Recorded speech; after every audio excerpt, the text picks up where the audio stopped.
नमस्कार, मेरा नाम डॉक्टर शुभम वत्स्य है और आज मैं आपको सीलियाक डिजीज के बारे में कुछ बताऊंगा। सीलियाक डिजीज नॉर्थ इंडिया में 1% इंडिविजुअल्स में मिलती है।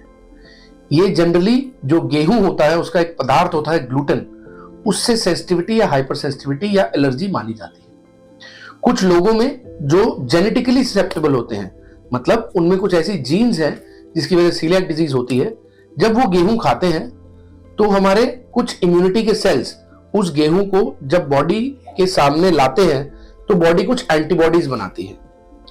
ये एंटीबॉडीज आपके इंटेस्टाइन की लाइनिंग को डैमेज करती है। इस डैमेज की वजह से पेशेंट को अनीमिया हो सकता है, बच्चों को ग्रोथ रिटार्डेशन हो सकता है, पतले दस्त हो सकते हैं और कुछ लोगों को पेट में दर्द भी हो सकता है। ऐसे सिम्टम्स जब होने लगते हैं, आप अपने गैस्ट्रो के डॉक्टर को दिखाते हैं तो कुछ स्पेसिफिक टेस्ट आपको बताएंगे, जिसमें अपर जी एंडोस्कोपी और डोडनम के सेकंड पार्ट से बायोप्सी और कुछ सीलियाक सीरोलॉजी के ब्लड टेस्ट जैसे IgA anti TTG, IgA anti DGP, ये सब जरूरी होते हैं।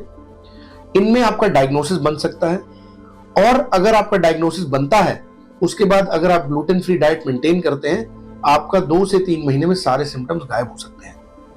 सीलियाक डिजीज माना जाता है कि पकड़ना मुश्किल है, बट ट्रीटमेंट बहुत आसान है और उस आसान ट्रीटमेंट को फॉलो करना बहुत मुश्किल है क्योंकि आपको ग्लूटेन फ्री रहना पड़ता है।